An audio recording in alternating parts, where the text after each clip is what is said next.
She screamed, "You can't land here!" This is HOA property. As the helicopter blades thundered over my yard, the paramedics were yelling at her to move, but she spread her arms wide like she owned the sky itself. My wife was inside the ambulance, gasping for air, every second critical. And this woman, this Karen, decided her HOA rules were more important than a life. The pilot lowered the helicopter, struggling to touch down, but Karen actually clung onto the landing skid, her hair whipping in the wind, screaming that no medical aircraft can touch HOA grass without board approval. I stood there frozen for a moment, my fists tight, watching my wife's lips turn pale inside the ambulance. The paramedic shouted, "Sir, she's crashing. We need the chopper now." But Karen refused to let go, shrieking something about property values and neighborhood bylaws. My voice cracked as I yelled, "You're killing her." But Karen just looked at me and said coldly, "Then move out. HOA doesn't allow this circus." In that moment, with sirens fading, my wife's monitor beeping faster, something inside me broke. I knew I couldn't wait for reason to win. I stepped forward and pulled something from my pocket. The one thing Karen had no idea about. "Lady," I said, my voice shaking but firm, "you're blocking a federal medical evacuation. And in case you didn't know, I wrote the law on this." Her face went pale, her grip loosened, and for the first time, Karen didn't have a word to say. Karen's fingers slipped off the skid and she stumbled back, but her eyes burned with the same fire, like she couldn't accept defeat even when a life was hanging in the balance. She jabbed her finger toward me and screamed, "You're lying. I'm calling the police. You can't just invent laws to scare me." She whipped out her phone, dialing 911 right there, trying to sound like the victim. "There's a dangerous man here threatening me, impersonating federal authority." The paramedics exchanged looks, one of them muttering, "Are you kidding me right now?" My wife's breathing was getting weaker, the monitor screaming louder, and still Karen acted like this was about her. The helicopter pilot leaned out, yelling, "Sir, if we lose another minute, she won't make it." I took a slow breath because I knew exactly what Karen was walking into. While she ranted on the phone, waving her hands dramatically, I pulled out my wallet, not to threaten but to reveal. I opened the leather flap and showed the badge I'd kept hidden for years. The same badge I once carried as a federal judge on emergency jurisdiction cases. Karen's jaw dropped, her phone still pressed to her ear. You're not..." "You can't be," she stuttered, her voice cracking for the first time. The 911 operator was still on the line, and I leaned close enough so my words would carry through the phone. "This woman is obstructing a medical evacuation. That's felony interference under federal law. Get real law enforcement here now."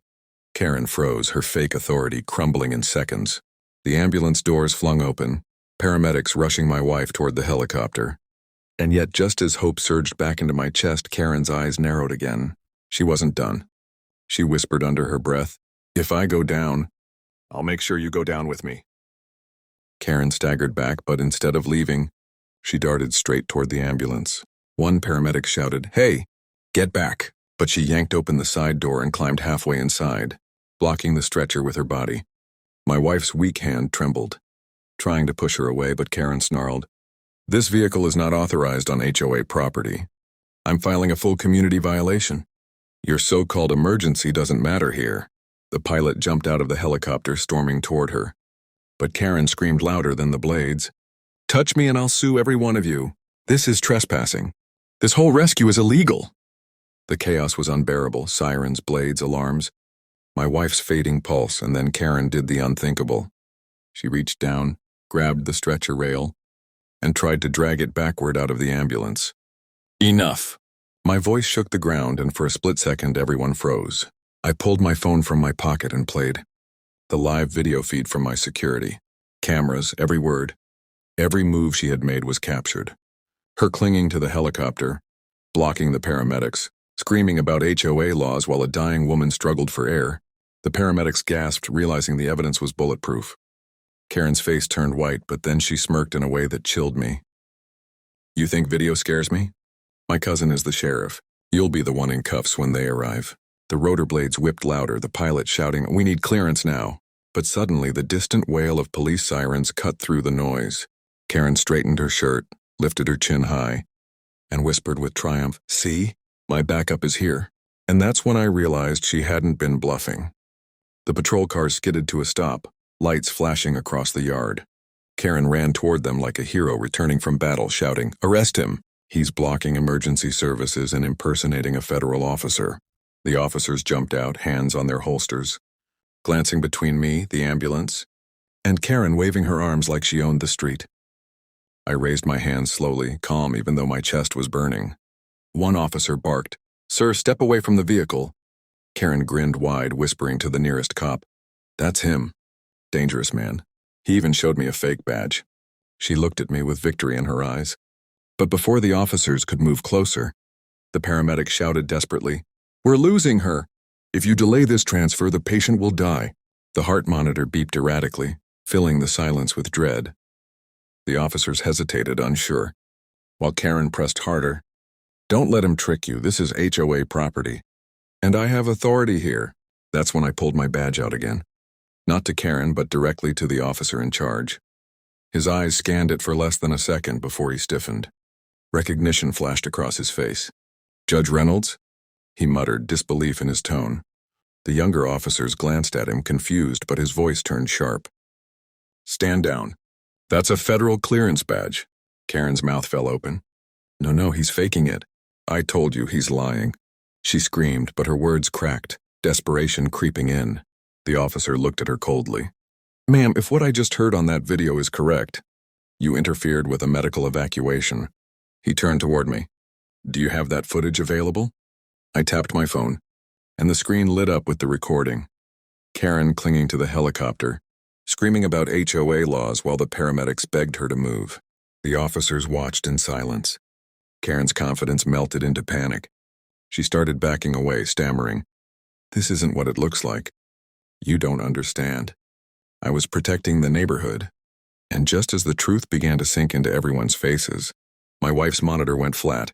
The piercing flatline cut through everything, sirens, blades, shouting. It was the only sound I could hear. "Clear the way," the paramedic screamed, shocking her chest right there on the stretcher. My knees almost gave out, but I forced myself to stay upright, watching my wife's body jolt as they tried to bring her back.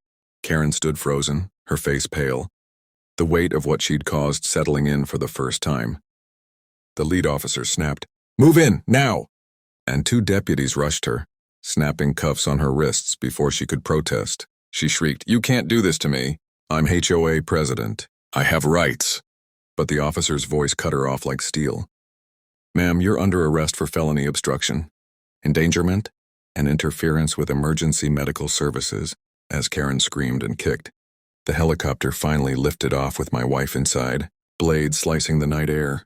I stood there, fists clenched, whispering a prayer that she'd make it. For a moment, everything slowed, the red and blue lights flashing against Karen's twisted face as she was shoved into the back of a cruiser, the officers glaring at her like she was poison, and the faint sound of the heart monitor from inside the chopper. Beep, beep, life fighting to return. The lead officer walked back toward me, lowering his voice. "Judge Reynolds, we'll make sure this goes through federal. She won't see daylight for a long time." I nodded, my throat tight. Karen screamed from inside the car, "You'll regret this. You'll all regret this." But for once, her voice didn't matter. I watched the helicopter vanish into the night, whispering, "Hold on, sweetheart. No one's taking you from me."